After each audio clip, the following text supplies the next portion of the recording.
This is Maurice Jones-Drew, and you're listening to the What's Bruin Show. 1, 2, 3, 4, 5, 6, 7, 8, UCLA, fight. You're listening to the What's Bruin Show, part of the What's Bruin Show Network, with your hosts, Jake Merrifield, Bill Shirley, Jamaal Artis, and Mike Regalado, bringing you anything and everything UCLA sports. And now, it's time for the What's Bruin Show. Hello and welcome to the What's Bruin Show. I am your host, Jake Merrifield. I'm coming to you live from the 5 Freeway, driving southbound, passing through Tracy Hills. Mike Regalado. Not Tracy Pearson, Tracy Hills, California. And here with the postgame for UCLA versus Stanford. UCLA beat up Stanford. What did the final score end up being? Something like 42-7 or something? I don't know. I'm driving.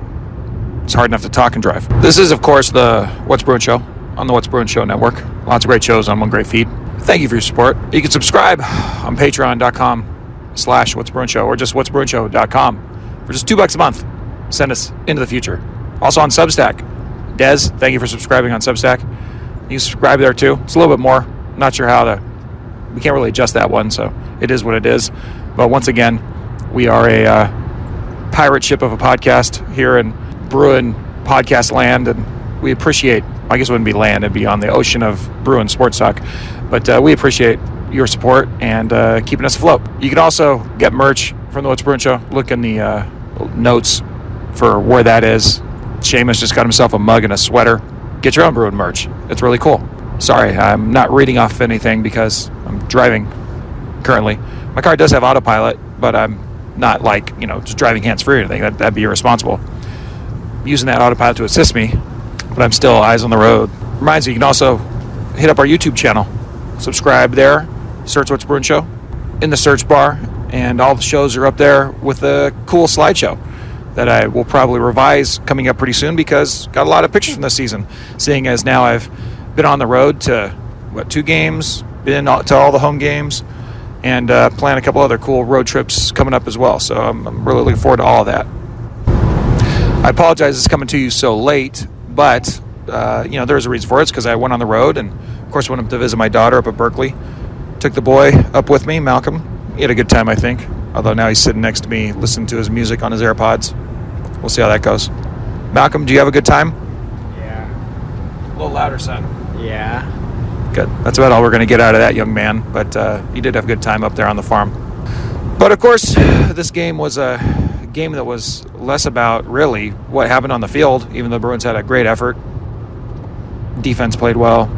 Offense was smooth as silk for a good chunk of this game. But it really wasn't about the game as much as it was about the guys who played the game. And that is Ethan Garbers getting the nod, burning his redshirt year, apparently, coming out in place of young wonderkin Dante Moore. And so that's really what I think the bulk of any Bruin sports talk is going to be about for the next week or so, up until we get that next game against the Colorado Sway Buffaloes and the tarp sellout that is at the Rose Bowl. Which, I'm starting to buy the whole sellout thing because I haven't got hit up for people to go to a Bruin game in, the Chip Kelly era, basically. And this week I've had 6 or 7 people going, "Hey, you going to the game? You going to the game?" And even one Bill Shirley himself is actually going to attend a UCLA football game. And that now has become like a lunar eclipse level event, right? It's almost not quite a Halley's Comet event, but it really is. It's something that is fairly singular in any particular given year. So we're excited to see Bill out at the Rose Bowl. And we're excited for the Bruins versus the Buffs. Hopefully they have another big game like it against Stanford, because it seems like Stanford and Colorado are very similar quality teams, I would hope. But let's not get ahead of ourselves. Anywho, we didn't get a lot of calls this week, inexplicably, but it actually helps me out because it'd be a heck of a time me editing this and getting it up for you as it is, let alone answering calls. So for now, we'll just, any calls you had for this session will be bounced to the Tuesday show, and that's how we'll handle that. But without further ado, let's get on to talking about this game. I'm happy that UCLA won. Go Bruins. Go Bruins. Go Bruins! Go Bruins. I'm happy that UCLA won. As far as the game recap goes, I mean, really, this game was over in the first few minutes after Carson Steele scored his third touchdown. And I think, once again, I don't have it right in front of me. I think the Bruins were up 21-0, weren't they? For a big chunk of this game, Malcolm and I were waiting for the Cardinal to get to 100 total yards, and it took them quite a long time to do it. At one point in this game, the Bruins were outgaining the Cardinal 250 to 50 yards. That's the type of game it was. It really, honestly, as far as like this year goes, it was about the same sort of start that they had versus the FCS team, right? So the game itself was pretty much a laugher. It was Stanford's homecoming, but there was the Bruins there were much more loud and cheery and having fun with it, and the Stanford crowd really didn't have anything to do other than to sit down and spend too much money on their overpriced concessions. By the way, $7.50 for a 20-ounce soda is criminal. You guys don't have enough money, Stanford? I mean, really, give me a break. But that was the game, right? The Bruin defense dominated. The Bruin offense was smooth, like we said. But the story of this game really is the Garbers getting the start and Moore getting shut down. And before we get too far ahead of ourselves, because I think there is, in certain circles of Bruindom, there's nothing that Chip Kelly can do correctly, and there are certainly some. I've heard a few things, not a lot. Most people are like, yeah, I kind of get it. I kind of get it if he goes with Moore, and I kind of get it if he goes with the Garbers. At this point, that's been I think the most common refrain. But anybody that's going to try to retcon this into, oh my gosh, if you would have played Moore or you would have played Garbers, you would have won those other two games, the game against Utah on the road and the game against Oregon State on the road. And oh my gosh, Kelly should be blamed for that decision. And I would just say, yeah, they very well might have won the Oregon State game if Ethan Garbers was playing. They very well might have won the Utah game if Ethan Garbers was playing. But to say that decision was obvious is absolutely ridiculous based on how the season played out to that point. And I'll stick by that, I'll stick by that forever. Because, on the one hand, Garbers didn't get a real long tryout at the beginning of the season, did he? Right? Because he got the first drive, he comes out and scores a touchdown. And then he has the couple drives where he's kind of struggling. And then Moore comes in that first game against Coastal, and he went like 4 for 5, and 2 of those passes were touchdowns. One of those passes was a 60-yard touchdown to Michael Sturdivant, and he just went upwards from there in the non-con. Once the San Diego State was the same, and then the game against the FCF team was, it didn't, it shouldn't have counted, but it was still just gaudy stats. And it really seemed like Moore was the guy that was going to be able to unlock all of the outside things that had come to this team in the offseason, whether it's Kyle Ford, Michael J. Sturdivant, and just lots of shiny new weapons to kind of play with. And that's what it looked like. And that is one concern I have. I'll talk about later, as far as like, are you giving up? What are you giving up by having Garbers as your guy you're going to settle with, really, right? It still might be the right decision, by the way, but they certainly do run the offense in a different way. But Garbers really did get a very limited tryout because it was so clear in those first 3 games. Moore absolutely seized the job, and I felt so bad for Garbers sticking around the program, staying under DTR, and then for it all to come down to he basically got a few drives, and then that was it. Because everybody was excited about what Moore brought to the table.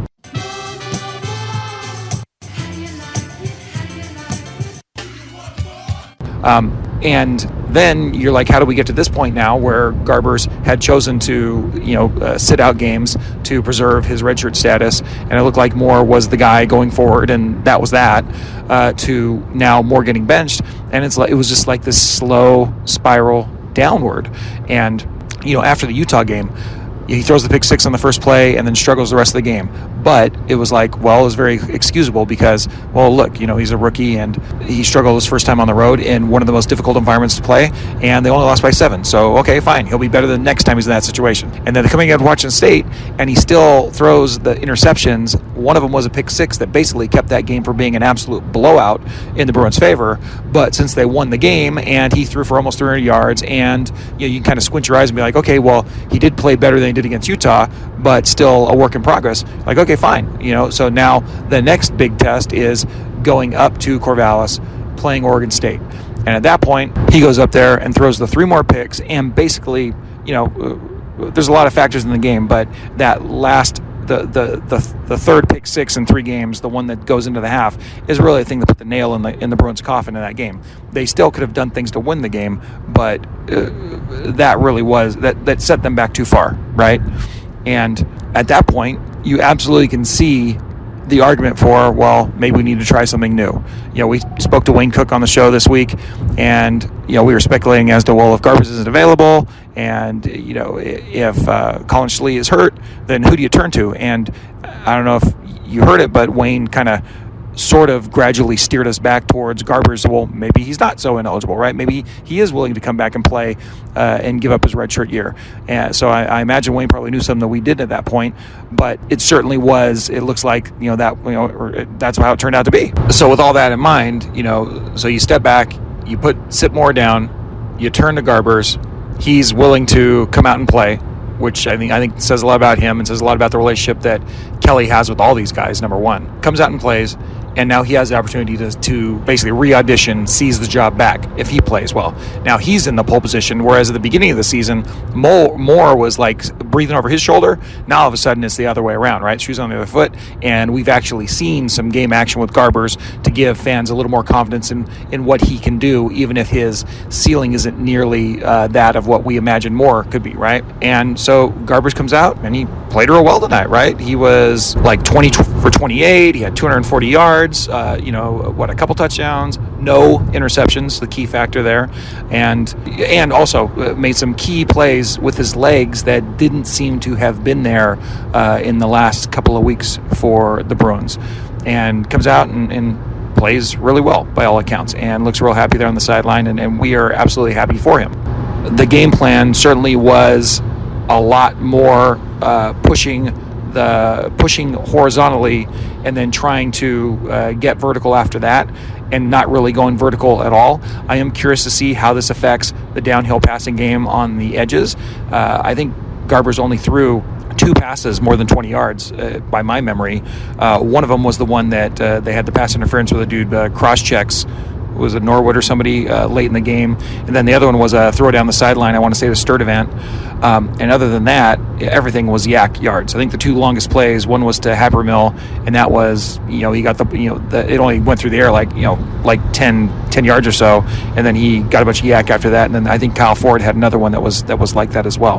But we'll talk more about some of the in-game stuff in a minute or two, but I do wonder if that's the difference between Moore and Garbers at this point. But then again, when you talk about what does this team need, a very defensive-minded team that's really going to shut teams down, make them drive the field if they have to, and force a lot more 3s than 7s. This is probably, you need an offense that's not going to constantly be putting your defense in a bad situation. And I'm sorry, but in 2023, Ethan Garbers may be it turns out that Garbers may be the answer for that, right? He may be the solution for that problem, even if you are taking away the explosive part of your offense. And once again, I'll get to that in a few minutes. Getting to Moore, he ends up getting in one series of mop-up duty at the end, and that was kind of tough to see, and it was kind of tough to see him on the sidelines. He wasn't exactly mopey, but he certainly wasn't overjoyed, and it did remind me of earlier in this year in that Coastal Carolina game, and how hard it was to see Garbers sitting there after he had come out, had his couple series, and then Moore came in and just played lights out for the rest of that game and really won them the Carolina game along with the defense. But I do feel differently about Moore in this situation, because for Garbers, he sat behind ETR for a year and a half. Then he presumably is going to have his shot, and then they recruit Moore over him. And obviously, you're not going to turn your back to Dante Moore, right? Nobody blames Chip for recruiting this kid. But Garbers is sitting there, and all of a sudden they recruit a guy ahead of him. And then going into the offseason, I said it earlier, but Garbers, even though he's going to be given the chance to be the starter, that's what we were saying all summer. He may be getting the chance to get to be the starter, but Moore and all the expectation and excitement about seeing Moore play is going to be a giant, it's going to be so much pressure on him as he's trying to perform.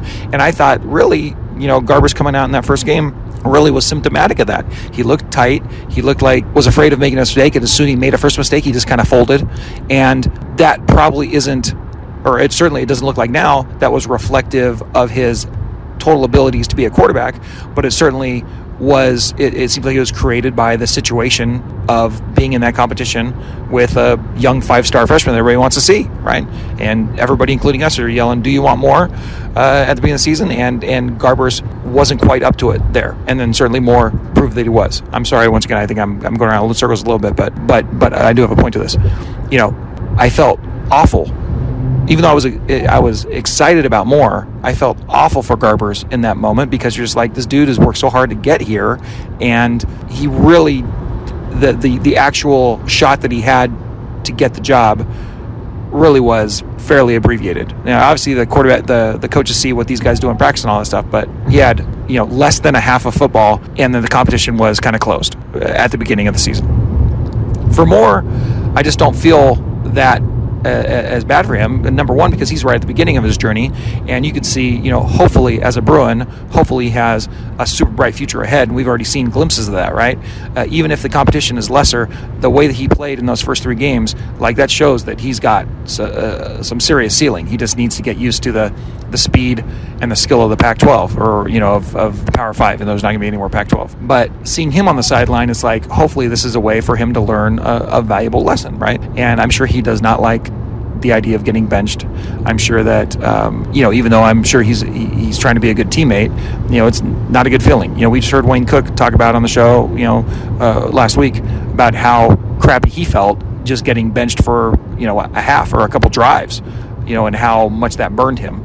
And so certainly Moore is feeling that, but you can't say it's the same situation that Garbers was in, because Moore had 1, 2, 3, 4, 5.5 games of playing to show his stuff, and he did for a while, and then he started struggling, and this is a direct reaction to his play on the field, right? And so it's a different dynamic than what Garbers had, and that's why I think now it's like it does create the question of, well, you have Stanford, you just came out away with Stanford, this game that was an easy victory for the Bruins. Then you have Colorado, and I just think that it'll be a similar story next week against Colorado, even if the lights will be much brighter on that game. And certainly Colorado does pose more of a danger than Stanford does, because their offense, if the Bruin defense is sleeping, certainly will be able to put up some points. I don't think there's any doubt about that. I do think the Bruins have a lot of advantages in that game. I do think the Bruin defense is going to beat up the Colorado offense. But if the Bruins don't play well and Colorado does play well, they can light it up, right? And so there is a little bit more pressure in that game. This is a little bit more of a live opponent, it seems like.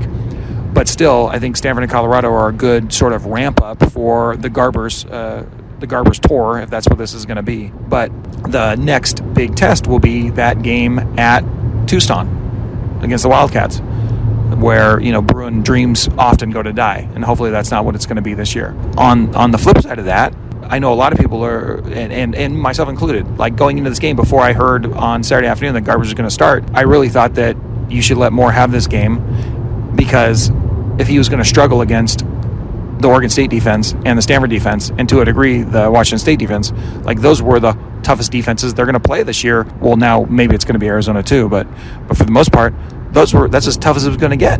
And so if Moore was going to have a chance to adjust to Power 5 football that's not necessarily the best Power 5 football, but still up there, like, this Stanford game would have been a great opportunity for him to start getting better. And do I think the Bruins would have won this game whether Moore played or whether Garbers played? Absolutely. They would have won in both scenarios, right?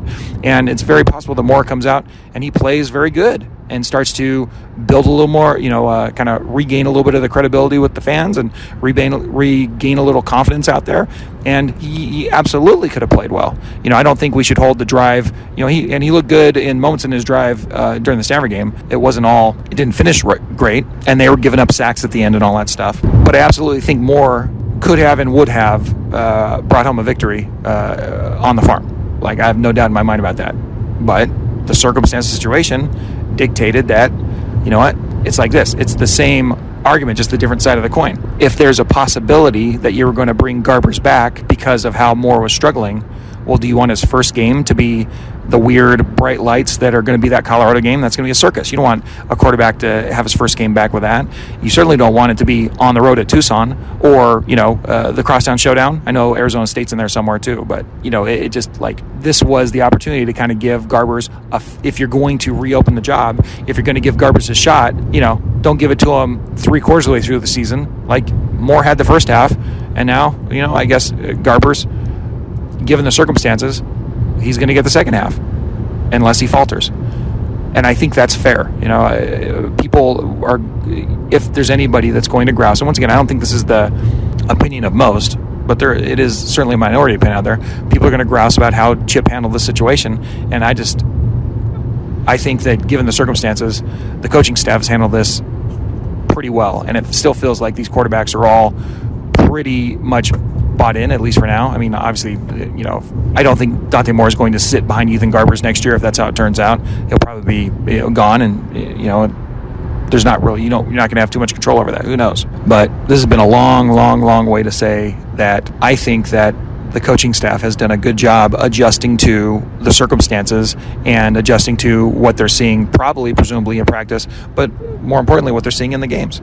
And even though I might have made a different decision here with Moore, personally, from what I would like to see, I completely understand the decision to allow Garbers to have his shot. And at least here in this first game, that has paid off. Because it seems like what this team needs is more filled at this moment by what Garbers brings to the table than by what Moore could bring to the table down the line. However, now with having Garbers come back in there is now the possibility of a quarterback controversy going back and forth. Like, what happens the first time that Garbers struggles, right? Is there going to be a quick hook? That's, I think, what naturally would come into Garbers' mind when he's out there. And it all depends on how Kelly manages him. How does Moore think? Does Moore think that he's just relegated to the bench for the remainder of the season no matter what happens? I don't think either of those things are true, but I do think we got a kind of a clue into Kelly's thinking and how he's managing it, and how when Moore, think about when Moore won the job after the Coastal game. He comes in, he plays so well, and then we were all expecting, and he was saying to the press, all the quarterbacks are going to play, and then Garbers, he didn't play at all against San Diego State, did he? I don't believe that he did. And that came in the moment as a big surprise. But I think that was a way of Chip being honest with his players and saying, look, this is what we're going with, and we see the freshman and how he's playing, and he looks real good. So we're not going, we're gonna ride with that. And Garbers had to adjust to that at the beginning, right? Well, now in this situation, hopefully that makes sense. Like I said, driving still once again. In this situation, I think it is telling that Garbers plays the majority of the minutes of the game. First of all, like he was the starting quarterback, and then when it comes down to mop-up duty, Moore could have played the rest of that game easily, right? But he gets a series, and then Chase Griffin gets a series, and it's like now Moore is what he is. He's the backup quarterback at this point for this part of the season, and he is back there with Chase. And if they have the opportunity to have some sort of mop-up duty, it's one of those everybody plays situation. And it's not something where Moore is going to necessarily have the opportunity to come out and seize anything back at this moment. I guess I don't know if that's quite fully thought out, but there is something being said by Kelly playing all the quarterbacks last night, Chase and Garbers and Moore, and not just letting Moore finish the game. And obviously some of that we'll never be privy to because we're not, talking to the players, and we're not in the meetings, and we're not there on the sidelines with the games. UCLA, UCLA, fight. We love LA. Go Bruins! So getting back to the offense as a whole, as far as like the coach's wrinkles that Kelly had this week, something got back to in this game that we hadn't seen so far this year, if I remember right, and that is the handoffs that where they're running the zone of the trap to the same side of the line that the running back is lined up on. Like when you're running these zone plays, generally if the running backs line up to the right, then the play is going to be headed towards the left, even if he cuts back, right? A couple weeks ago, we saw Steele featured in the pistol, right? And that was the main alignment for that game. But in this game, they ran it multiple times with a bunch of the different backs whoever was out there. And like I said, it was like a trap play, but the notable thing about it was the alignment of the running back running to the same side, basically straight between up the guard's ass on the side of the field that the running back was aligned to. The other thing we saw that was featured heavily in this game, more so than the other games that I remember, is just a lot of horizontal, like little mini bubbles and things like that. We actually saw Kyle Ford catch more than one pass. He got 40 yards, which is fun. And he had one big long gain, if I remember right. So that's pretty cool. And then they're still trying to get these tunnel screens going. And I don't remember a whole lot of times when they've worked very well. I'd be interested to see Osgood's numbers on how the tunnel screens are doing. But they're still trying to get that going. And it really does seem like they are passing by a field of goats. Bah! And grapevines. What do you think of the goats, Malcolm? Goat. Yeah, thanks, Malcolm. He's laconic as ever. But, and this may be a symptom of just who's playing quarterback, right? I mean, very easily, this could just be the Garbers versus Moore aspect of this. But the Bruins were much more concerned about just keeping the chains moving, I believe, in this game than they have in a long time. And that was seen through by the fact of, like, look at their third down percentage, for example. They had so many third downs in this game, and it seemed like those first few drives was like they get to third down, and they convert. They get to third down, and they convert. And Malcolm was actually getting interested in that. You know, he's like, oh, we're just going to get to third down again, and then let's get a first down, like, making a joke out of it. But I think they finished 10 for 18, I want to say, which is fine. You know, that's pretty good. But at one point in the game, they were like 8 for 12, which is like spectacular. Like before it got to garbage time, they were like literally 8 for 12 on third down, and that will get it done. No matter what. But when you think about how they were playing earlier in the season, especially like in the non-con, I mean, they almost didn't have any third downs because they were scoring so fast. So that, once again, that to me, that points to, you know, Garbers versus Moore, and also like the style of play they've had in the non-con, and just not being able to be explosive. But the difference in this game versus Stanford versus Oregon State and Utah is they didn't try to be explosive in this game necessarily. Like the explosion they got was by getting the guys in space and having the guys get yard after catch type plays. Whereas they were trying to go down the field, I think, a little too much against Utah and Oregon State, and they weren't taking what was given to them. And, you know, you could very easily say, too, well, they couldn't do anything because even when Moore was going, on short passes, that's when he was getting picked to the house, right? But I'm kind of going on a little bit of a tangent here, but it does seem like, think about how Caleb Williams has struggled in the last couple of games, and something that Raina Troy was talking about the last couple of weeks as they've been watching their team play is that even though Williams is a bona fide superstar, Heisman Trophy winner, the greatest guy in college football, yada, yada, yada, all those dumb superlatives for that dumb guy, but the last couple of games he has not been nearly as good, and they are thinking that he's trying to make a little too much out of every single play. And certainly that's something that guys can fall into. And I thought that would be one criticism of Moore that I think is very, very valid, especially as a young guy who doesn't have a whole lot of experience.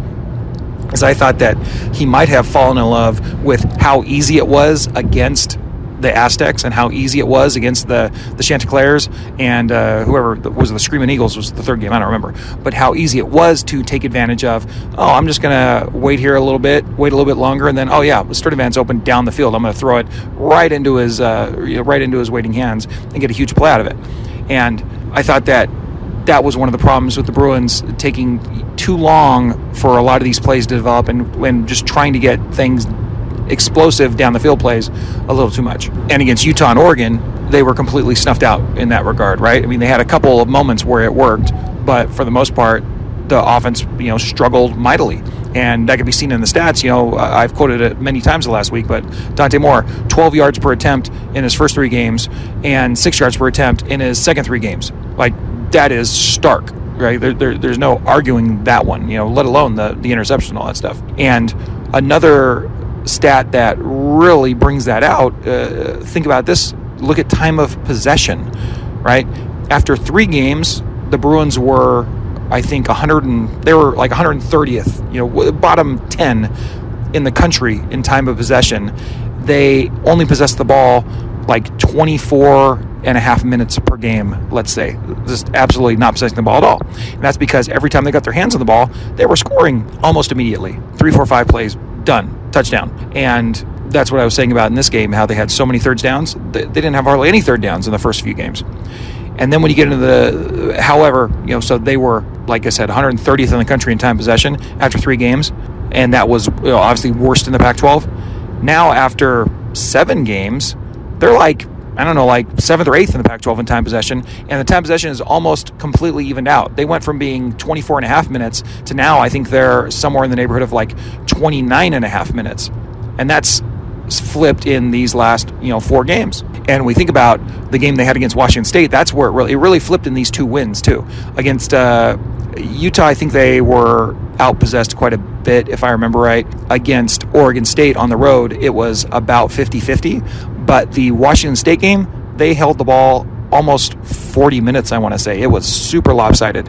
And then this game against Stanford, once again, it was very lopsided. They had the ball almost the entire game. And you talk about those were Bruin victories, right? That's when things went right. And I think that really was by design once Kelly kind of maybe like reevaluating what he saw in the non-con versus what he saw once conference season started. But then you have to ask yourself, well, if you're not going to take advantage of what Moore is seemingly very gifted at, which is throwing the ball downfield to all these talented dudes with perfect touch, right, and perfect accuracy, if you're not necessarily going to be taking advantage of that, well, now all of a sudden, well, who has the advantage doing that? Well, I think we saw that with Garbers. So smooth, just, in operating the team, orchestrating the team right down the field, and just taking what was there for him, right? You try to do a bubble screen, maybe you get 3-4 yards. You hand off the steal, maybe you get 3-4 yards.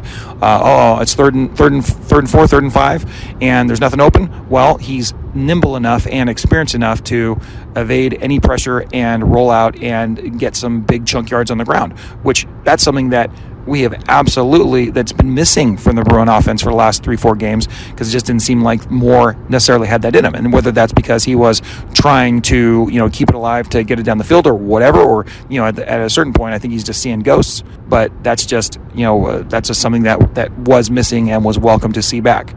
Now, what I want to know is if you are making this offense less explosive, right, then you better make sure that you're as efficient, right, or you're more efficient with all of these things, not getting the big plays. You seem to be putting a solid cap on how good your offense can be at that point, so hopefully it holds up. However, the argument for that is, well, it seems to be a very good match with the defense that you have going for you, which goes back to what we were talking about earlier. Once again, I don't want to talk too many times in circles, but I thought that was pretty kind of a key aspect of all this. And I was very interested by that time possession number, I'll tell you, and how it's flipped, and how it's changed, how it's morphed.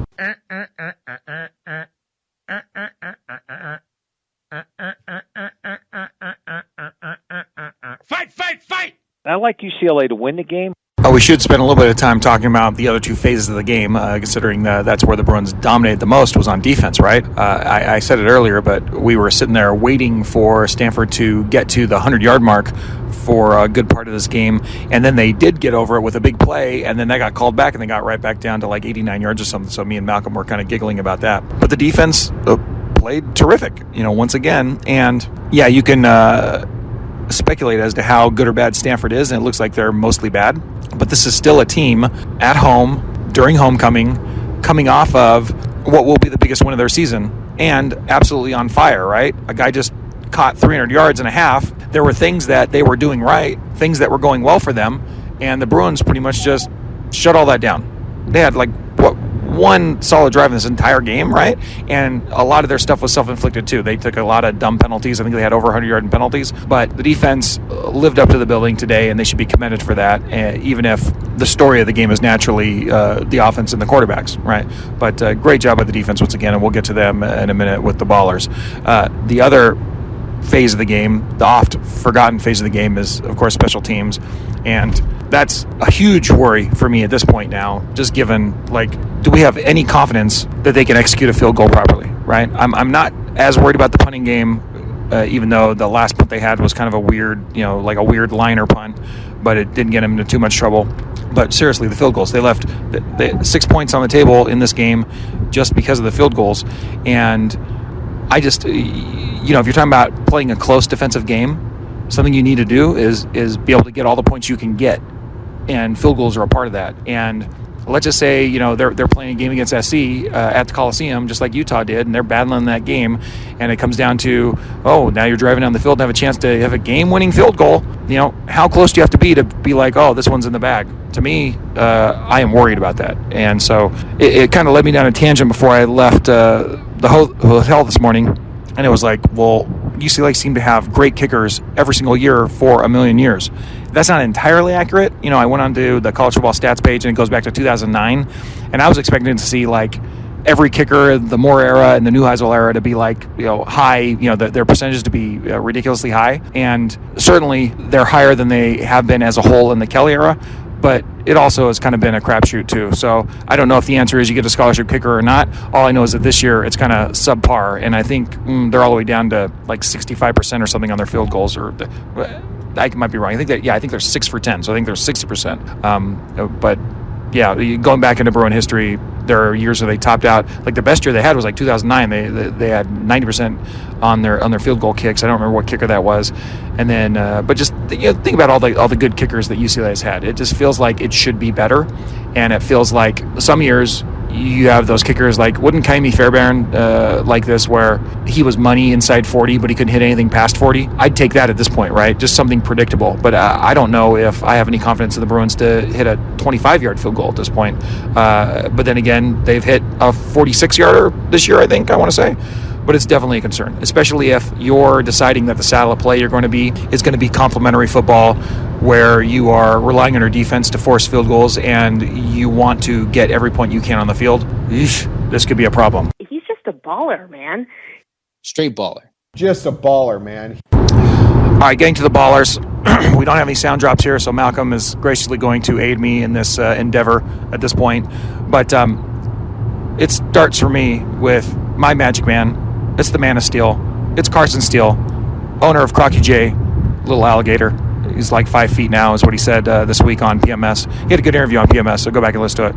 But Carson Steele, 3 touchdowns. He didn't get 100 yards even. I think he didn't have to. But early in the game, he was the guy that was dominating and put the Bruins on the scoreboard early and often. Carson Steele, you're my baller. Baller. Thank you, Malcolm. Also, who do we got? Another running back played good. TJ Harden got his touchdown late in the game, but he's had a couple of less than great performances the last couple of weeks, I thought, but showed some explosion today and made the most of his opportunities. So, TJ Harden, you're also a baller. Baller. Mix it up, pal. How about just a baller, man? What? J. Mike and Matavayo both had nice touchdown passes. They're ballers. Just a baller. Thank you, Malcolm. He's only 13. He only has so much room for enthusiasm. We'll work on it. Kyle Ford, another one of my magic men. Had high hopes for him before the season started, but he finally got a multi-catch game, so that made me happy. He's a baller too. Baller. Also, the defense. As a whole, the defense are all ballers, but I'll focus on Latu, who on his quest to get his 15 sacks got one mark closer. And then Gabriel Murphy, man, 2 sacks. And just the Bruin front seven has been fantastic. All those dudes are playing well. But all those guys collectively, that defense, straight ballers, man. Only a baller. All right. Didn't you say in your resume that you did 4 years at UCLA? Yes. Technically, if you consider Bel Air an extension of the campus, which everybody does. Hey, Mickey! Where are you? Over here. Jalen Phillips at UCLA. All right, so talking about the confidence meter in the upcoming schedule, I think we'll just run through this real quick. But we have had a little bit of changes, right? I think next week against Colorado at home, Colorado's coming off a bye week. But after their game against Stanford, I don't think anybody, and hopefully if the Bruins can put together another effort like this, I just feel like the Colorado game will be a nice win for the Bruins at home. on national TV, right? This will be a game where everybody's watching. I know Stanford was on national TV, but certainly the audience was, West Coast only because it's on so late. But all eyes are focused on Colorado every time Dion and his team takes the field. So that should be a nice showcase game for the Bruins if it goes according to plan, and let's hope it does. Then you look at, they got the next big test, and that's at Tucson against the Wildcats. I don't know what to think about that game. I know I'm going to that game, and I really hope the Bruins can pull out a victory in that game, and I'll just leave it at that. But that, to me, that's where my confidence is waning the most for this season, seeing how the Wildcats have come out and really played really well this season. So going there is not something that I'm looking forward to it to go see Jamaal, but I'm not looking forward to it otherwise. Then you have ASU. Old Sparky put a scare into Washington. So I'm still not worried about losing that game at home. However, I'm less confident in winning that game at home than I was 24 hours ago, I'll tell you that, especially when you consider that is the game that's right before the Crosstown Showdown. And we all know how the Bruins did last year in the game before the Crosstown Showdown against a team from Arizona, right? That was their most listless performance of the year, and one of the biggest indictments of the Kelly era as a whole was that lost Arizona that really took the wind out of their sails in 2022. So, God, just don't do that, right? ASU just played the game of their lives last night against number 5 Washington up in Washington, I want to say, wasn't that? Yeah, that was a home game. So don't let the same thing happen to you that happened last year, Bruins. But like I said, very confident in the Bruin win in that game. However, a little less so after the Sparkies game up there on the Sound. And then the Crosstown Showdown. I mean, I know how you guys feel about that, but I feel more and more confident in that game as we get closer. But, confidence in the Crosstown Showdown is, generally speaking, a foolish thing, right? Because you never know how it's going to go. And just like the Bruins season has had winds, twists and turns and winds, it's the same thing for the Trojans. Their defense isn't playing nearly as poorly as it was, although it's not great. Their offense is not playing nearly as good as it was, but it was like absolutely lights out terrific, and they still have a Heisman Trophy winner over there. So I'm looking forward to that game, and obviously it'll be a game in which they probably won't be favored in that game, but hey, I mean, I'm as confident as I think I can be in that game, which is whatever. Let's go for a coin flip and hope we come out on top. And then there's the game against the Golden Bears, and I think that is going to depend mightily, I would hope, on how they do on the rest of the season. If the Bruins make it through the rest of the season unscathed, and they got the Golden Bears looking at them to get that 10th win, then I feel real confident about it. If they've dropped another game or two and they're mired in controversy and they're playing a different quarterback each and every game and everybody's down on the Bruins, then would I expect them to come out with the performance of their life? No, absolutely not. But at this point, the way I think this team can play, I'm confident in that game as well. So that's how I'm looking for the back half of the schedule. I was actively rooting for UCLA today, and it makes me feel dirty. We don't. The never-ending story. We never have. Atreyu. I don't think you watched it here. Go ask Megan if we have it. I don't think we have it. The never-ending story. I'm 99% sure that we don't have it. Sweetheart. I don't think we did. UCLA is a team now we're going to have to start talking about. Before I sign off, because once again, I'm not going to do calls on this particular show. We'll do them on Tuesday. So that way I can actually get this thing up on Sunday night without too much. Well, I'm still going to have to edit all my dumb pauses and whatever. And I'm going to edit Malcolm's weak-ass voice out of this podcast. Gee whiz. Don't bring it to me strong. But before I go, let's talk about my last trip to the farm, probably for a while. Although that may not be the case, because maybe I'll go up for a big game with Megan.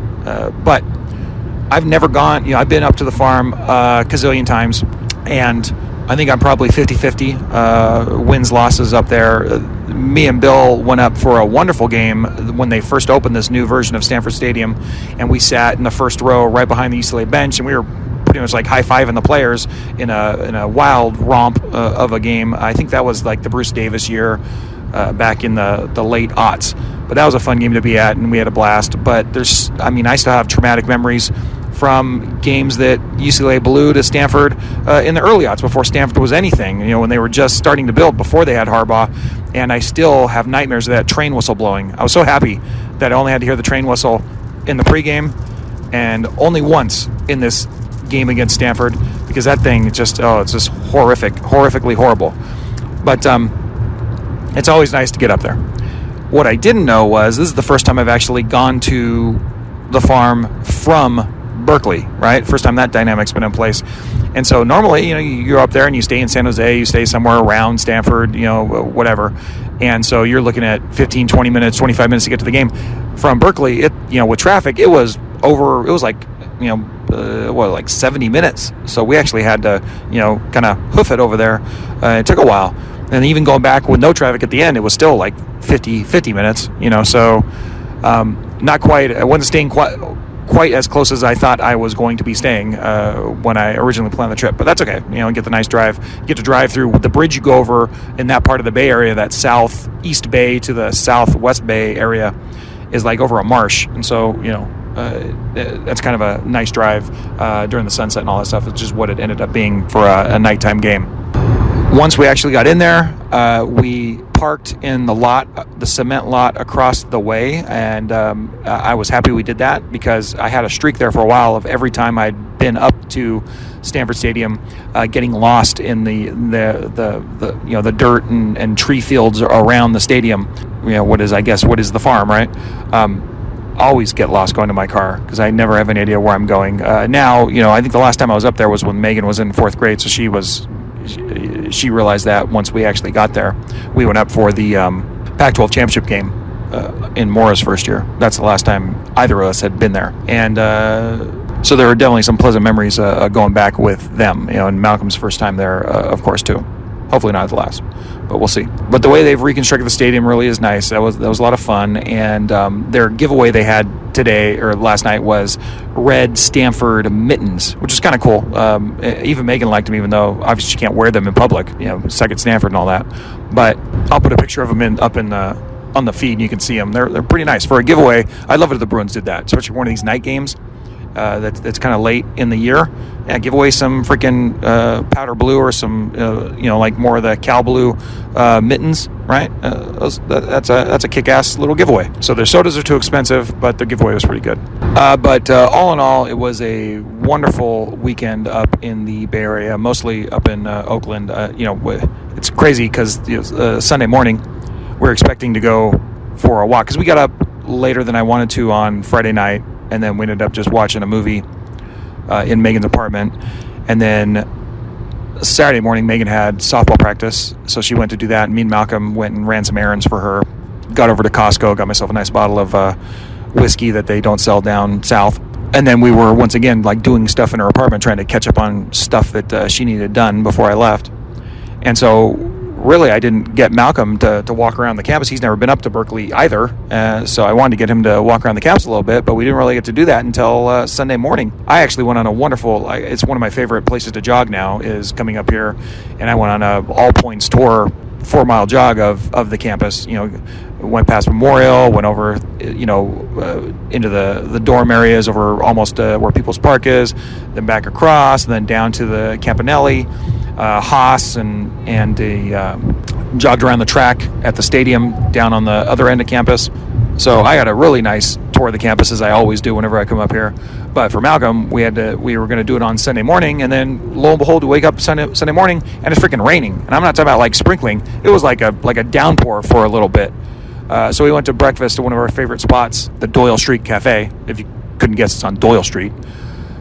But it was raining the whole time, and then luckily it kind of lightened up right before we were about to leave.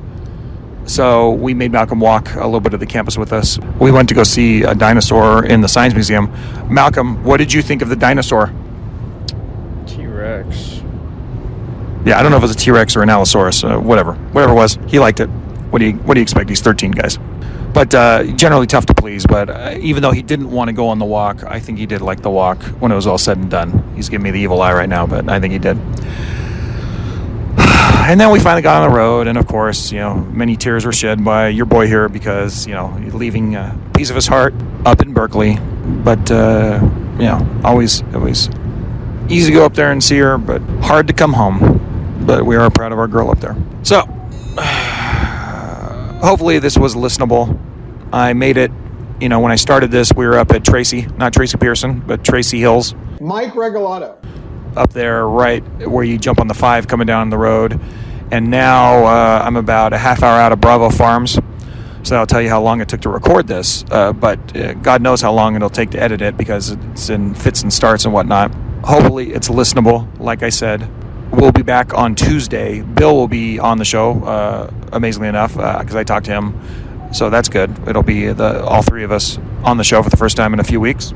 If you have any thoughts on the game last night, the quarterback situation, anything I said today, please call the hotline. Now you have time to get all your calls in. 805-399-4WBS, Sacramento and Troy. And otherwise, send us an email, support us on Patreon, support us on Substack, subscribe on YouTube. We appreciate your support. We're growing every week. And until next time, go Bruins. Malcolm, can you give me a go Bruins? Go Bruins. I don't know why he can't talk in a normal voice, but what do you expect? Goddamn 13-year-olds. Good evening. Smoke 'em if you got 'em. That was the What's Bruin show. Try us tomorrow. Same bat time, same bat channel. It's gotta be in or out, Mom. In or out. Well, I need the door closed. Thank you for your cooperation. Dude, bro, we play some ball on the West Coast. The final word is boob.